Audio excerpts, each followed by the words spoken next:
اکثر آپ کی گفتگو میں بار بار دو لفظ آتے ہیں، راز اور کھیل۔ اللہ نے بندے تو سیدھے سادے بنا دیے، پھر دین میں کھیل اور راز کہاں سے آ گئے؟ دین واضح ہے، دین اور مذہب بالکل صاف ہے، پھر یہ کھیل اور راز کیا ہے؟ کھیل محبت کا ہے، یہ تمہارے اندر ایک شعلہ ہے، انسان میں بےتابی ہے، انسان محبت کرنے پر مجبور ہے۔ تم وجود کی محبت سے ذرا فارغ ہو کے دیکھو تو وہ تمہارے اندر موجود ہے۔ اگر تمہیں پھولوں سے محبت ہے اور تم پھولوں کی محبت میں وارفتہ ہو جاؤ تو ایک وقت آئے گا کہ تم پھولوں کی زبان سنو گے، تو یہ ہے کھیل۔ وہ جو پھولوں کی زبان ہوگی، درختوں سے محبت کے دور میں بھی وہی زبان ہوگی، پھر تنہائیوں میں بھی وہی زبان ہوگی، حتیٰ کہ تم وہ زبان پہچان لو گے کہ وہ ڈائلیکٹ کیا ہے۔ وہ جو پھولوں نے آپ سے بولا تھا، اگر کسی دن آپ کے اندر سے بول پڑے تو پھر راز اور کھیل کی سمجھ آ جائے گی۔ تو وہ کھیل تھا اور یہ راز ہے، وہ باہر کی سیر تھی اور یہ اندر کی سیر ہے۔ کبھی ایک کرو، کبھی دوسری کرو۔ پوچھتا ہے کہ آج کل کس سیر میں ہو؟ کہتا ہے کہ آج کل فنا فی اللہ کی سیر میں ہو، یعنی اپنے آپ کی سیر میں ہو۔ پھر اب کیا ہے؟ اب الا اللہ کی سیر ہے، یعنی دنیا کی سیر ہو رہی ہے، منظر نامے کی تلاش کر رہا ہوں۔ تو یہ گہرائی ہے، میڈیٹیشن ہے۔ میڈیٹیشن میں باہر سے کچھ نہیں لینا بلکہ اپنے آپ سے لینا ہے اور کہنا ہے کہ بول میرے مسجود، تو وہ بولے گا۔ تو یہ ہے میڈیٹیشن۔ پھر آپ کے اندر سے کوئی کہانی آئے گی۔ حیرانی سی ہوتی ہے کہ یہ سب کیا ہے؟ آپ نے کبھی میڈیٹیشن کی ہے؟ میڈیٹیشن کیا ہوتی ہے؟ اپنے ذہن کو کچھ ساکت سا کر دینا۔ اچھا، تو ساکت کر دیتے ہیں، خاموش کر دیتے ہیں۔ فرض کرو پھر وہ ذہن معطل ہو گیا اور سینسیبلٹی بھی معطل ہو گئی، احساس بھی ختم ہو گیا، تو پھر ہوا کیا؟ پھر تو پتہ ہی نہیں چلتا کہ کیا ہوا۔ آپ کہتے ہیں کہ پھر پتہ نہیں چلا کہ کیا ہوا، اور جن لوگوں نے میڈیٹیشن کو بیان کیا، راز کو بیان کیا، انہوں نے یہ کبھی نہیں کہا کہ پتہ نہیں چلے گا، سب نے یہی کہا کہ پتہ چلے گا۔ آپ کو اس لیے پتہ نہیں چلتا کہ آپ پیچھے سے ایک ہاتھ قابو رکھتے ہیں کہ یہ میری دنیا غائب نہ ہو جائے، کہیں میں فنا فی اللہ نہ ہو جاؤں۔ ایسی میڈیٹیشن کرنے والا ساتھ ایک بندہ بٹھا دیتا ہے کہ 12.5 منٹ میں نے بیٹھنا ہے، اور 12.5 منٹ کے بعد اگر مجھے جھونکا آ جائے تو مجھے اٹھا دینا، ورنہ کہیں میں غائب ہی نہ ہو جاؤں۔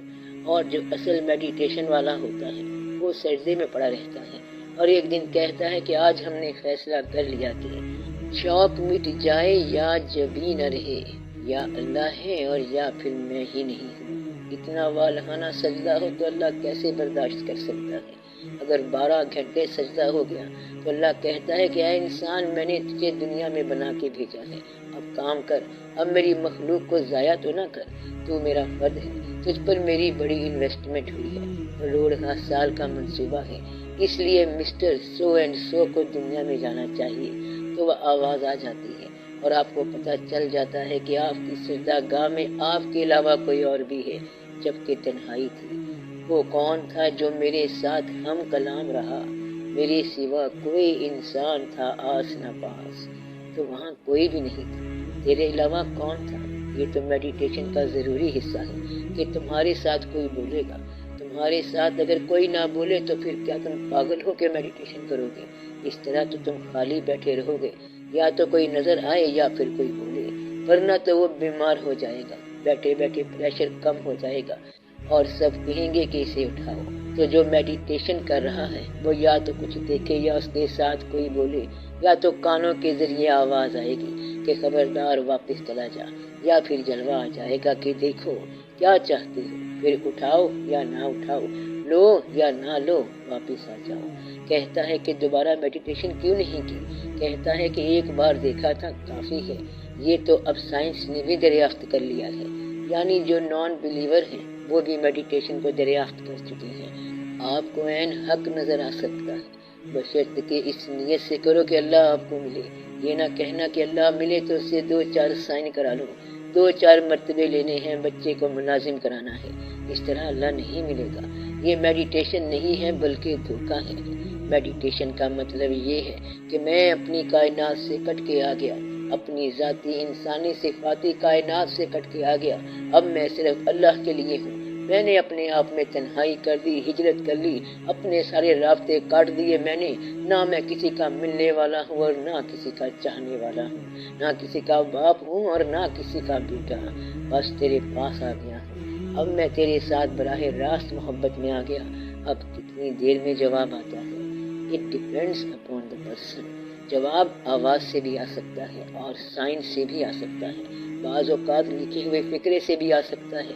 کبھی کوئی چیز آپ کے اندر آ جائے گی اور آپ کو بھولی ہوئی بات یاد آ جائے گی کہ فلاں آدمی نے ایک بات کی تھی، اس نے کہا تھا کہ میں پھر دوبارہ آؤں گا، وہ آدمی مجھے کل نظر آیا تھا، اب یہ آپ کے لیے واقعہ بن گیا۔ تو میڈیٹیشن کے اندر آپ کے ساتھ کون بولتا ہے؟ وہی بولتا ہے۔ خوابوں میں کون بولتا ہے؟ وہی بولتا ہے، صرف یہ کہ وہ خواب بیماری میں نہ ہوں، مجبوریوں کے نہ ہوں اور اوور ایٹنگ کے نہ ہوں۔ وہ خواب ہوں جو اصلی خواب ہوتے ہیں، نورانی خواب۔ تو یہ آسان بات ہے۔ سر، اس راز اور کھیل کے لیے کچھ تو آپ کی دنیا ہے اور کچھ ہماری دنیا ہے، اور آپ کی دنیا مختلف ہے اور ہماری دنیا مختلف ہے۔ ویسے راز اور کھیل کے لیے ہم جیسے لوگوں کا کیا حصہ ہے؟ میں آپ کو بتا رہا ہوں جو آپ کی دنیا میں ممکن ہے۔ میں آپ لوگوں کو جان کر یہ بات بتا رہا ہوں کہ آپ لوگ کون ہیں۔ آپ لوگوں کی ذاتی زندگی جانتے ہوئے میں یہ بتا رہا ہوں۔ آپ یہ دیکھیں کہ آپ کی 24 گھنٹے کی زندگی میں کتنا رجوع اللہ ہے۔ آپ کا رجوع اللہ ٹھیک ہے، یہ اللہ کی مہربانی ہے، اور اگر آپ کو کائنات اور اللہ میں سے کسی کو پریفر کرنا پڑ جائے تو آپ اللہ کو چنو گے۔ اب آپ اپنی مصروفیات سے کچھ وقت نکال کے تنہا بیٹھنا شروع کر دو۔ بیٹھ نہ وکلا خلق کو ہوں، تو آپ کبھی نہ وکلا بیٹھو، تنہا بیٹھو، پھر آپ کنسنٹریشن کرو۔ یہ کنسنٹریشن اور میڈیٹیشن اس لیے نہیں ہوتی کہ صرف یہ کرو، بلکہ اس لیے ہوتی ہے کہ اس سے آپ کا دنیا سے راستہ الگ ہو جائے اور آپ اللہ کی طرف رجوع کر جاؤ۔ کیا یہ تھوڑے وقت کے لیے بھی کر سکتے ہیں؟ بالکل تھوڑے وقت کے لیے۔ تھوڑے وقت کے لیے آپ بیٹھ جائیں گے، پہلے آپ کو دنیا کی آوازیں آئیں گی، دنیا کے کاروبار رہیں گے، اور پھر وہ مخفی ہوتے جائیں گے، ختم ہوتے جائیں گے، اور پھر آپ اللہ کی طرف رجوع کر جانا۔ پھر آپ دیکھو گے کہ وہ خود ہی لیے بیٹھے ہیں آغوش توجہ میں، تو وہ خود ہی آغوش توجہ میں لے جائیں گے، آغوش تمنا میں لے جائیں گے۔